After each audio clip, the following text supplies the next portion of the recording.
Welcome. You're listening to Underlying Pigment, a hairdresser podcast.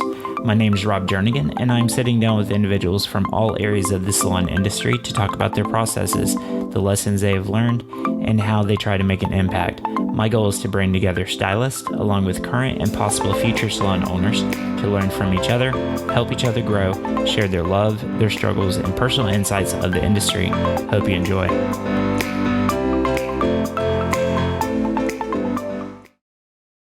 All right, so today I'm sitting down virtually with Rocky Rumpel from Oz Craft Luxury Haircare, president, along with other, I'm sure, many titles that goes unnamed with that position that he's developing with this line. And we are also being joined by Greg Kong, who is with TruStar Salon Services and the Stars Companies as the regional sales director. And I am very excited to be actually sitting down with Rocky and Greg to introduce the Oz Craft Luxury Haircare line to everyone. I believe it is going to be launching here in the next week or so for the States. So Rocky, if you will, can you give me a little introduction to who you are? Yes. Thanks for having me on here, Rob. It's a pleasure to be here. So a little bit about myself. I'm a husband to an incredibly brilliant woman, father to an amazing son, brother to two kick-ass brothers. And I've been in the industry for just under 20 years. Most of my career, I would say 95% of my career has been spent within the L'Oreal organization. So I have a very diverse background, both within distribution and with manufacturing. And most recently, I've come from L'Oreal as the former assistant vice president within professional products division, which comprises of only the professional goods on the salon side, and joined on with the Oz Craft Luxury Haircare team as the president. So very excited about joining this brand, lots of opportunity, and ready to get this launched into the United States. Awesome. So Rocky, if you will give me a rundown of what is Oz in 2-3 sentences. We're going to dive deeper into it here in a bit, but just tell us, what is Oz all about? Sure. So Oz, very simply put, is a lifestyle luxury hair care line comprised of 13 bespoke products. Very simple, very easy to use, and luxury in every sense of the word and feeling. Awesome. And now, Greg, I want a little short introduction from you. We all know you like to talk. Are you saying Rocky's introduction was too long? No, I'm just saying you like to talk. And for all my listeners that don't know, Greg will continue to talk. So, Greg, if you'll give me a little rundown about who you are, what you're bringing to the table with this, and tell me a little bit about TruStar and the Stars companies. My wife and I, we've owned a salon since 91. I've been in the business since 1991. Been associated with TruStar one way or another since 1991. I've got a great son that's finishing up chiropractic school. My daughter just started college. And of course, if anybody sees me on Facebook, I have an awesome little puppy named Sky. So with all that said, I'm really, really excited that TruStar as a distributor is picking up the Oz brand and representing them, because I feel that it's going to fill a void, a need that we've had to be competitive in that level of the market without having all of the demands that certain manufacturers have when you're at that level. So I'm really excited to be here with Rocky, and we're about to launch this on Monday at our meeting, and then come Tuesday, our entire team is going to be out with some of the appointments that have already been set up, and we're just looking forward to it. It has tested through the roof in the test salons that we've conducted over the last year. So again, just looking forward to this new adventure and having this in our portfolio. That's awesome. So with with all that being said, so we're launching this. We've been testing it in the market, all that. Rocky, who have you found that this is actually, who's your consumer for this brand? Sure. So our consumer is actually very large.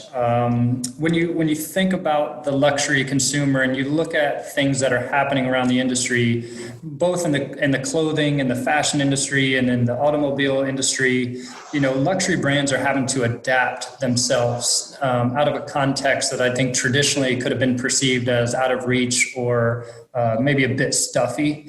And so what we're trying to accomplish as a company is, really respect individuals who like the exclusiveness in the luxury market, but don't want to take themselves too seriously, and separate themselves from the group. So when I think about who our target market is, that's just it.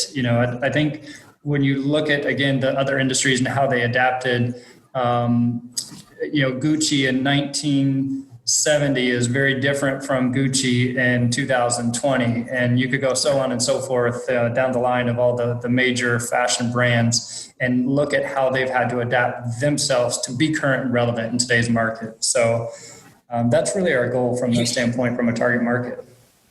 Nice. So what is really setting you aside as a unique brand in this industry that is overwhelmed with a lot of corporate conglomerate type products out there? Sure. So naturally, as a manufacturer, it's our performance. And I have to say, our performance is absolutely incredible. And Greg mentioned it just a moment ago, but the test markets that we've done with all over the United States and even outside the United States, we have a lot of people that are interested in this in Europe as well. The performance is just outstanding, and we've received that consistently from everybody who's tried it. Our business model is different. I think our business model and our approach to our business model is very different. And I say that because our founder of the brand actually comes from behind the chair, and he's had success in Seattle and had a tremendous amount of success in Seattle. And this is his second round of actually starting a hair care line. And so I think a lot of the feedback that we get comes from a hairstylist perspective. And one of those things is, having 13 SKUs. 13 SKUs is incredibly important, because a lot of times when you are in the manufacturing world, the only way to gain growth really is to produce additional SKUs. And sometimes those SKUs go from, 13 to 60 within a 2-year span. Right. And while that doesn't seem like that big of a deal for a manufacturer, because we're looking to have that growth, it actually becomes a very overwhelming experience for the stylists and the salons, not only to purchase that amount of product, but what we've seen most recently is having shelf space for that amount of product. Right. So I think our business approach makes us very unique. Our formulations make us very unique, and our packaging is just absolutely gorgeous and inspired by Tom Ford's fragrances. It just has a beautiful, beautiful appeal to it. And when you see the entire lineup on the shelves, it just really stands out from anything else. That's awesome. So I was actually reading a couple of days ago that one of your products has already been featured as a top favorite in the 2020 with the Indulge conditioner. What other superstar or innovative products are there to the line that would stand out? And then what also is innovative about Oz Craft Luxury Haircare in general? Sure. So we only have 2 shampoos and 2 conditioners, okay, at this time. So we keep it small with the purpose of doing more with less and trying to teach the stylist to do more with less, and also the consumer as well. So that way we don't overwhelm them with choices. An additional product that really stands out is the Soothe Serum. The Soothe Serum is done incredibly well in all parts of the globe. And so the Soothe Serum has really stood the test of the Florida humidity that tends to get the bigger hair and the Atlanta humidity that tends to get the bigger hair. But then it also stands up to the bitter cold of New York City, where your hair really dries out. And the combination of the Soothe Serum and the Elixir Oil, is just an incredible combination. And so for us, again, it's about having the right mix for a stylist and a consumer to be able to identify with a product instead of carrying 6 different products that maybe do one thing, right? Or have a very little variance. So having a very universal approach really is key for us. And so you've probably seen some consumer hits on the Soothe Serum as well. And it was featured in Forbes magazine, which was fantastic for us as well as a couple other publications. Yeah, it's awesome. So now, a few times now, you've mentioned like business aspect, all that. So while launching Oz, you have actually come from the #1 beauty company in the world. What would you say is a contrast of what you've seen as the corporate world versus more of an entrepreneurship? Sure. So coming from the #1 beauty company in the world, so L'Oreal, of course, being that company, there's stark contrasts. And L'Oreal is an amazing company that does a lot of things really, really, really well. And certainly I'm grateful for the learning experience I've had with the company for almost the last 20 years. And, you have a ton of resources when you work for a corporation that size. So if you need something, there's somebody that could help you. There's somebody that could run the diagnostics, provide analytics. And, basically, if you could think of an idea, there's somebody to help you with that idea within the corporate world. Stepping out of that and coming with something more entrepreneurial, you learn to adapt to you are that person. So if you have the idea, the next step is to figure out, okay, how do I make this idea really work? And how do I work backwards? And so learning from an entrepreneurial world, you got to really learn to work backwards to arrive at your solutions rather than trying to work forward and arrive to your solutions. So that is definitely something that's been fun. It's been challenging, but it's been very inspirational all at the same time to really tackle such a great task. That's awesome. So now, one of the key lines I saw while I was browsing the website, was that this is made by stylists for stylists. So you said the creator actually came from behind the chair. So with that being such a small line of like the key products that really aren't going to overwhelm everything, they're not going to overwhelm the stylist, because this is made for this reason specifically. It's not just to broaden the line. So with the research going behind it, the technology, every aspect you have to it, the next step for that would be education. So what kind of education programs are y'all setting up? And now that y'all are launching in the mix of this new situation that we're in worldwide with the COVID-19, what's your drive for the education? Like, what's your idea for the next for the pathway for the stylists? Sure. It's a great question, because all of us are really trying to understand how do we really maximize our time with the stylist being in this new situation and trying to adapt ourselves. And so this has really been a great strength for us as a brand. And I say that because, I come from the business side of it within the industry, and Roger Azadanian, who is the founder of the line and the CEO of the line, is a hair cutter by trade. And our creative director, Jeremy Davis Barbala, was one of the lead creative directors for Vidal Sassoon. And so we have a combination of knowledge that really plays well off of each other, and trying to understand, okay, what is it really that the stylist is looking for? And because both of them have their history being hair cutters, there's really not a strong focus on hair cutting in our industry anymore. And rightfully so, because a lot of our industry has shifted towards hair color. And so I think you in a very immediate search could find a hair color class from any manufacturer, posted on YouTube or different social networks. And when you look at people's pages, you'll see tons of beautiful hombres, out there and different hair color rainbow looks that they're doing, but very little hair cutting courses. And, it's become something that's been of lately in a big demand because it's becoming almost a lost art form in some regard.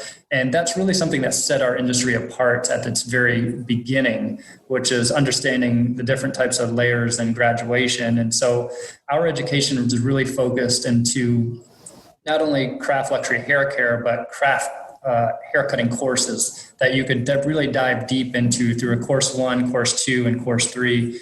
Course 1, of course, being the fundamentals of really understanding the lines and layers and graduation. Course 2 is mastering those lines, layers, and graduations. And course 3 is more session style, creative style, and understanding how to do more freestyle work, but also freestyle in a sense that you could repeat it, right? Because there's got to be a system in which you approach to cut that hair in order to repeat that over and over again.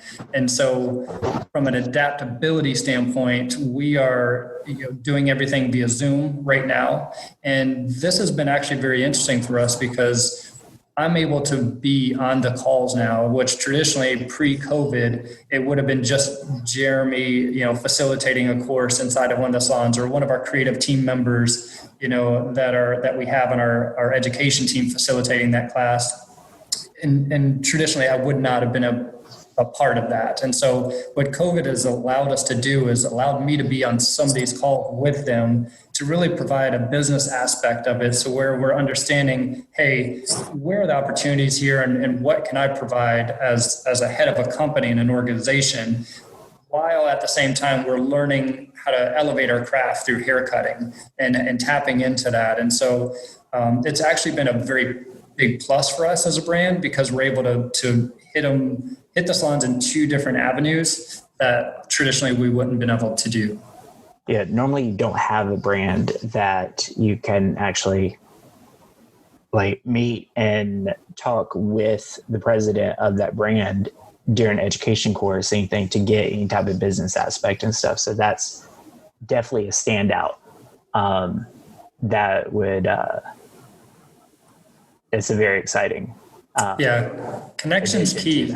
Yeah, connection is key. If this is, there's been many learning lessons certainly that have come out of this, but one of those main ones for me is connection and having that connection to the salon and getting to know who they are, what's important to them, what area, what do their clients want, all that is so important. And, being able to connect one-on-one, no matter what your title or level that you're at is just so important from a brand standpoint and from a stylist standpoint. Yeah, that's awesome. So with lessons learned, all that, through how many years did you say you were with L'Oreal? 20? Almost just under 20. I think it was right at 18. Spent some time, I think 10 of those were done on the distribution side, give or take. And then the other side was on the manufacturer side. So yeah, and then I do have a small stint inside of the salon. So that's actually how I started. My older brother is a hairstylist, which is nice. Amazing. And I actually started 20 years ago, just understanding ripping foil for him while I was actually in college and understanding the back room and I've got to tear foil. And you're gonna pay me how much? And he's like, I'm actually not, because you're my brother and you're just gonna do that. And I was like, wow, this is terrible. Yeah. Okay. That's awesome. So along this journey that you've had, were there any instances that you had to overcome, failures, anything like that you would actually see as probably an advantage at this point? Sure. I think there's failures all the time, right? And I think that you run into walls, and it depends really on how you meet those walls and how you bounce back off of those. And I like to think of failures not so much as, did I succeed or fail, but rather did I succeed or learn from the situation. And so for me, there's been a tremendous amount of learns, and not every product that's been launched in the beauty industry has been the success that you hope that it's been. So certainly, when I was with L'Oreal, there were certain launches that I would have maybe approached differently. There were certain connection points, from an education standpoint, that I think, we could have adjusted on better, and you just try to learn from those opportunities. And as you move forward, try to keep those with you so you could continuously build on those. And so that's, again, one of the most amazing things about working for a company that's smaller from an entrepreneurial standpoint is you get to take those learns and implement them from the ground up and say, okay, if I was to have a blank slate, what would that look like? And then if I had an amazing product that performed amazing, what would I do with it? And how would we grow this brand? And what would the stylist want? And you start looking at it through a different lens, based on your experience and based on your history of what maybe didn't work out so well. Right.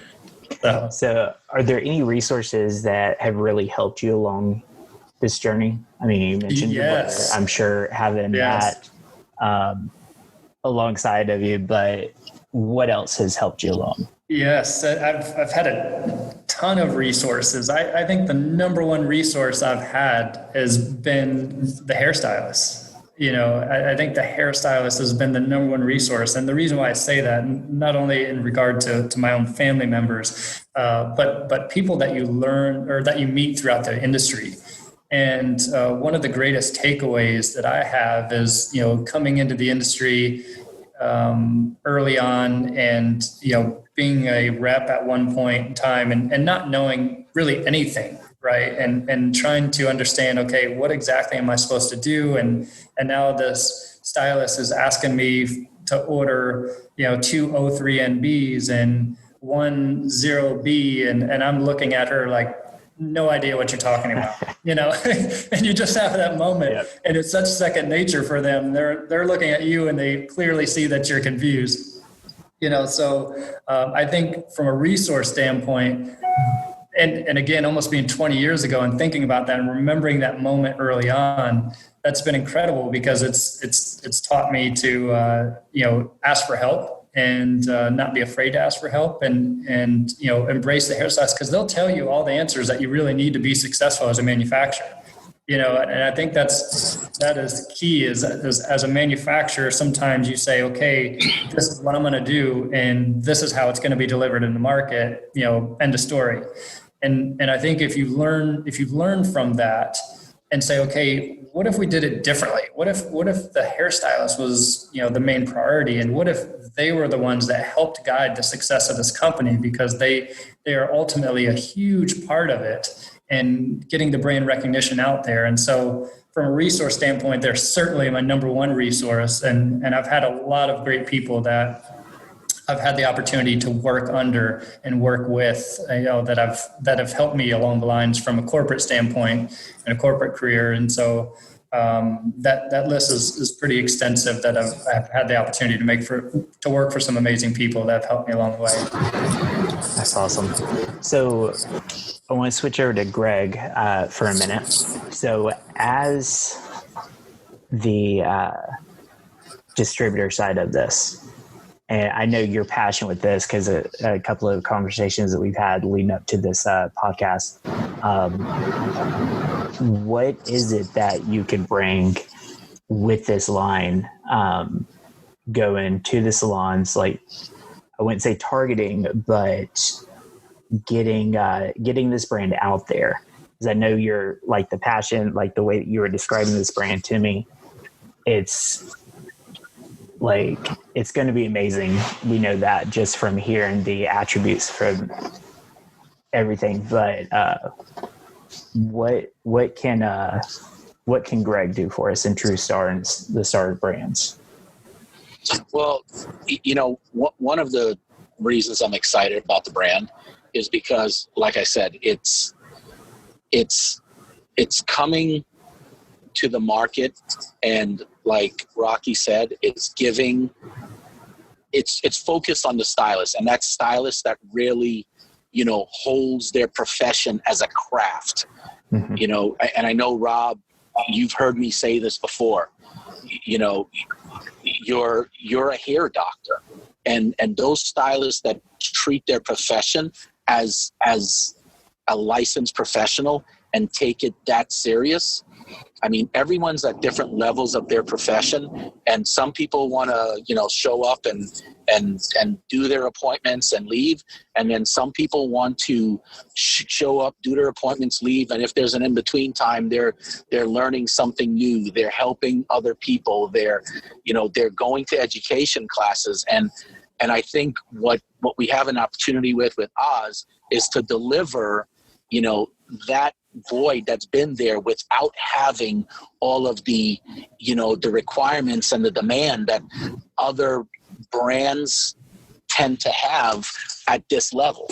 And I keep saying at this level because, it's an affordable luxury brand, but we're not looking as a distributor standpoint. We want it to be in the right salon. We want it to be with the right stylist. And I'm not saying that to kind of be arrogant, but if you're really honest with yourself, there are people out there that they just don't care what clients are putting in their hair, and they feel that they're not going to listen to me anyway.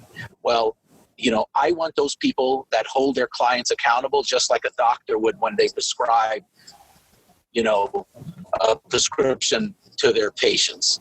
So those are the people that I want to talk to. Those are the people that, really take it serious. So, and as part of that, the education aspect that Rocky was talking about, because of where we are now in the circumstances and how a lot of us have had to adapt to these circumstances when it comes to education, it has opened up such an opportunity for more people to be involved in education.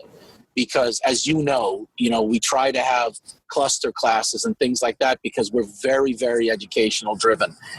But unfortunately, this person lives too far away or something's going on in their life that, they can't make it home in time if they come to this class and things like that. But now, and I've been experiencing this, as we've been doing Zoom education calls and things like that. We've got people coming in from all over the country tapping into these opportunities. So I'm really excited to be able to offer something like this where, you've got the educators coming in and teaching the hands-on portion of cutting. Because like Rocky said, the cutting has slipped away and it's become a lost art. Right. I mean, you braids and all these things, as Rocky's saying, but bad haircuts. So, that's the part that we need to tune back up. And I think a lot of stylists, as we've had lots of people, are there any haircutting classes? Are there any haircutting classes? So with having the haircutting opportunity and being able to integrate, maybe some business classes or answer some of those questions that people might have, I just think it's going to be an incredible opportunity. It's a good mix for us because as a company, we don't operate in a box. We try to customize as much as we can and accommodate what we can. And unfortunately, there's a lot of XYZ, and that's the way it is out there. And that doesn't work for everyone. Right. So I'm looking forward to being able to, get into this level of luxury, but making it, in reach of all those stylists that really, care about their craft. I think Oz having the craft in their heading, really speaks to the brand and the seriousness of how we take the line and what it stands for. Yeah, and I'll just tag on to that. Thanks, Greg. He mentioned a couple points there that really stood out. Is our founder is very adamant about doing things the right way, and we have an incredible sense of urgency as a company, but we don't mix urgency with quick pace just to put a Band-Aid on something. And so when you look at our brand, I mean, the packaging was very thought out, very functional, but very luxurious and on purpose. When you look at the formulations being sodium chloride free and paraben free and sulfate free, that was very on purpose. And so he made sure that he went the additional mile to make sure that things were done the correct way. And then when that bled really over into our education team, I mean, wow. During this COVID time, they were incredible. I mean, 3 days a week on calls, on Zoom calls. Some of the calls were 2 and 3 hours long that they were just doing training with each other. And so they really, really were pushing each other on their own craft, even though they're part of our education team. Right. Our lead creative director really challenged them during this time. And so it's just really incredible that, again, going back to like being urgent about what, having that urgency of doing what we're doing, but not necessarily being fast to market to just put something temporary out there. So, Greg's point, when we get out there, we know that it's going to be done with consistency and a level of professionalism with a high demand for a market need out there. That's awesome. So now we've brought up the COVID issue a couple of times. One thing that I know that this is going to be something that a stylist, a salon owner, is going to talk about right now, but how can a salon bring in a new line right now with so much uncertainty with going on? What would y'all say, like, how would you help a salon actually go through all this, aside from education, all that stuff? I mean, any advice you'd give to a salon or stylist, like right now, bringing on a new line? Rocky, let me lead off on this, please. So, it's been interesting. Rob, the salons that had a good business program in place already, mm-hmm. And everyone's at different levels of coming back. Okay. Right. From the shutdowns and things like that. But the salons that have had the systems in place and that have been, holding people accountable, and stylists that hold themselves accountable, it's amazing at the, how resilient they've been through this and how quickly they have come back. Yes, there's still clients that aren't coming in and things like that, and some double booking issues and things like that, but they're being creative in how they handle that as well. And that's for another conversation. But I think one of the things that I've noticed, and it happened today as I left the salon, it's actually an appointment that I was making for this next month for Oz. She was looking for something new. She almost feels like, okay, we had our little cocoon break, and now it gave me an opportunity during that time to come up with these ideas and things like that. And I want to start new. So a lot of these people that I'm speaking with, they almost feel like I've had a little bit of a rebirth here, and I had an opportunity to kind of correct some of my errors and take a pause. Although it was a forced pause, it was a pause, but now they want to almost reinvent themselves or come up with something new. So I think timing wise, it's been received very well. And I think that's one of the main reasons, because people want to feel like, wow, we're starting off and we're reopening with a bang, and here's our bang, and from a distributor standpoint, I mean,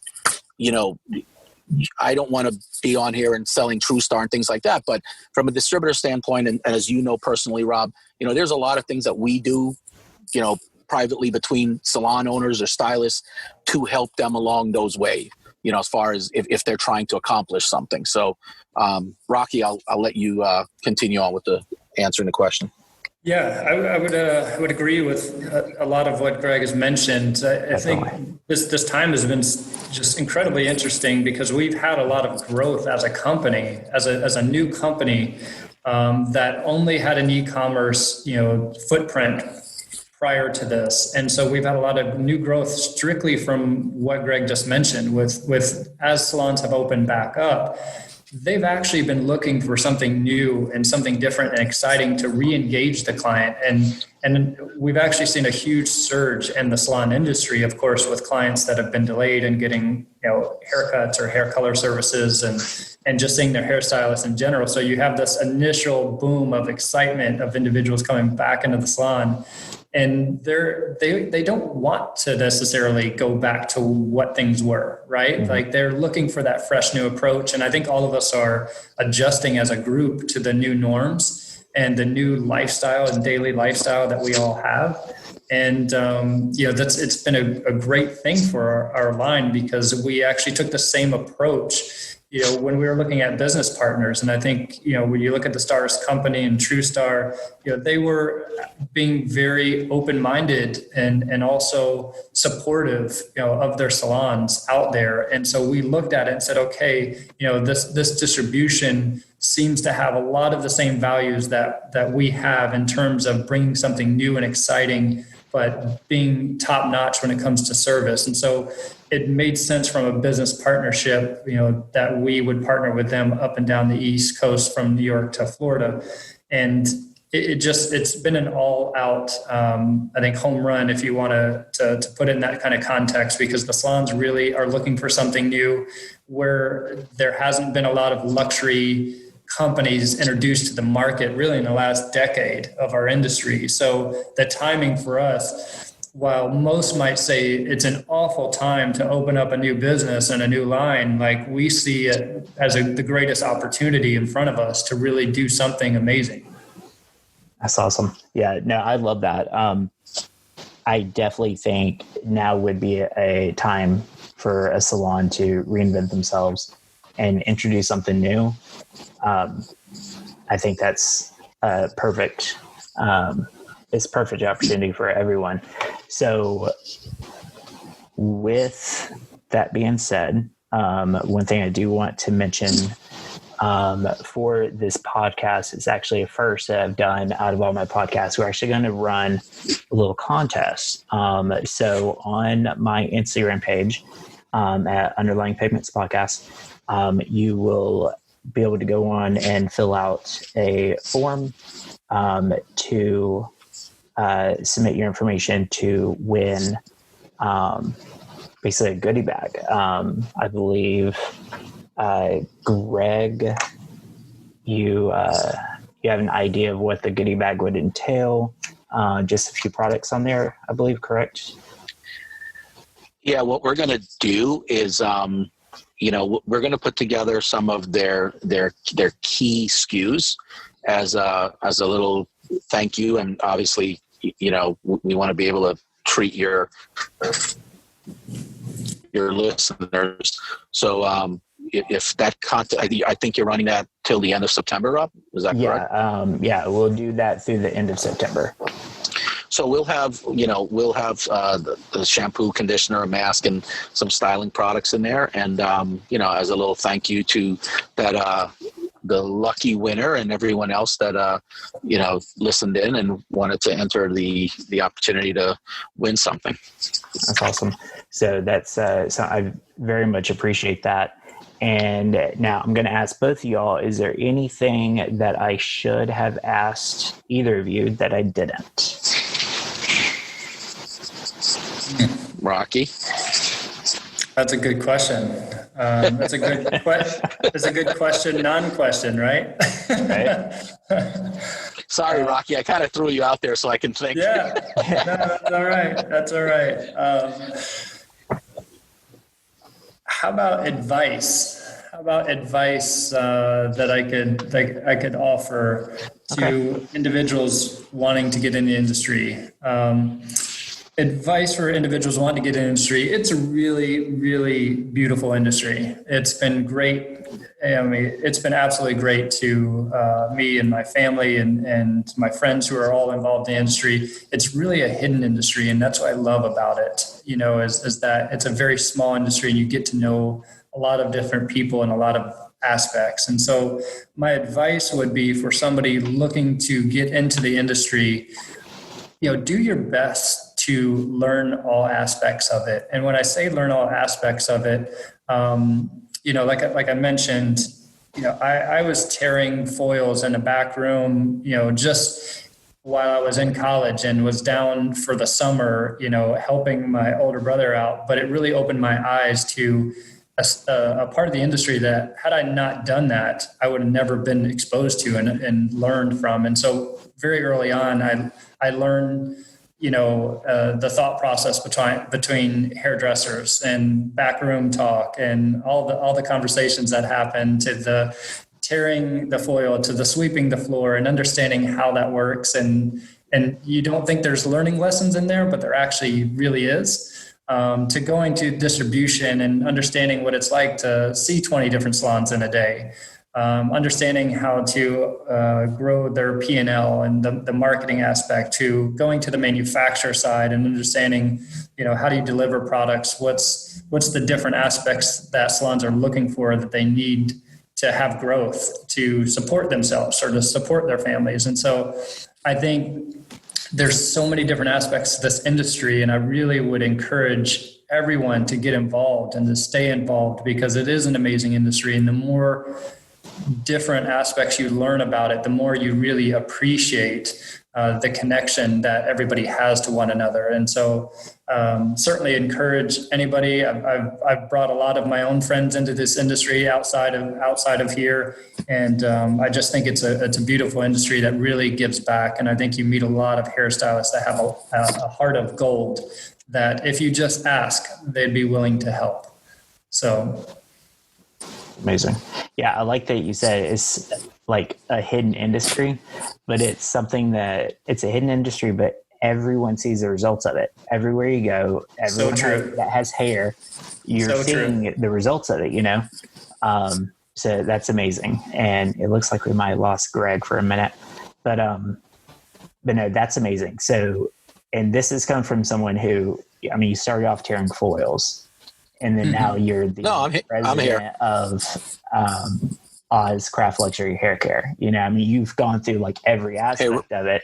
So that's awesome. So Greg, you back with us now? I'm here, Rob. Awesome. Yes. So what would you have to add to that? I think not necessarily a question that you could have asked, but to kind of tag on to what Rocky was saying, there's so many salon owners, hairstylists out there that, I don't think they ask their distributors enough when they're trying to put ideas together to do things. They don't ask for enough help or advice. And, we're here to help. We want to help salon and stylists grow, because as your business grows and becomes stronger, so do we. So, it's that relationship from a, family-owned business that, TruStar and all the Stars family of companies are, we have a motto. We make fun of it a lot because we get in trouble a lot, because when we're trying to do stuff we shouldn't be doing, right, we get told, stop it. But, our motto is whatever it takes. And, sometimes whatever it takes might not exactly be the way we started down the road, but it's some variation of it to help. So, I would say definitely involve, and ask more questions as far as when you're trying to do things. And then, and Rob, you've heard me say this many times in classes, you have to hold yourself and your fellow cosmetologists, accountable.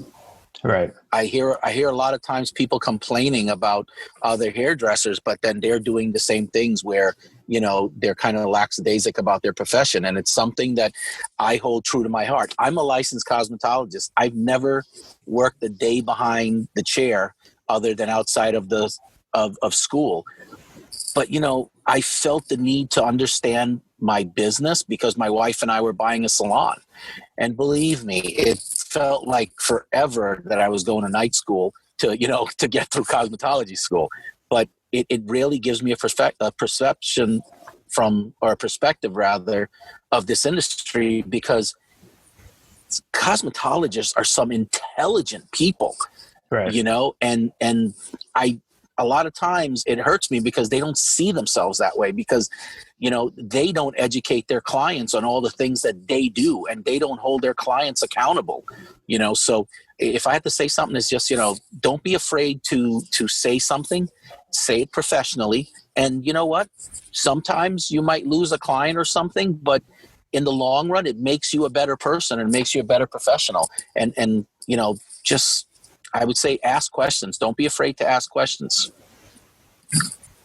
That's awesome. Yeah. I mean, coming from behind the chair to the distributor side, a lot of stylists look at a sales rep as a sales rep. They don't look at someone in the distribution aspect of it as a consultant.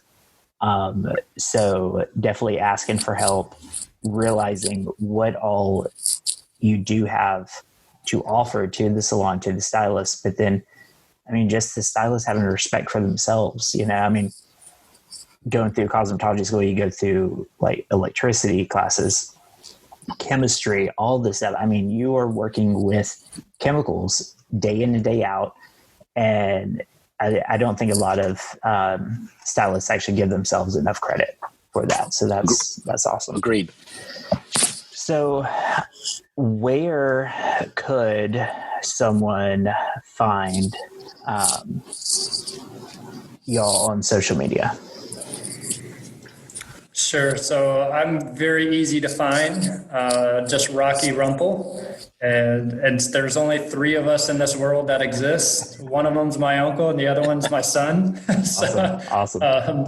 So my son does not have a social media account yet. Just Rocky Rumpel. You find me on Instagram, LinkedIn, Facebook, and I will admit, that I'm not on Facebook as much as I probably should be. I tend to connect more through Instagram and LinkedIn. So that would be the proper place to find me.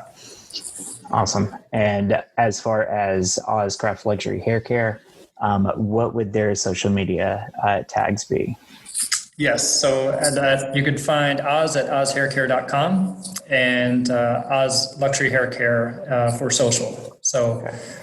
And that is A-Z, not That is A-Z. So in case anybody has figured out or curious about the A-Z, our founder, as I mentioned, his name is Roger Azadanian.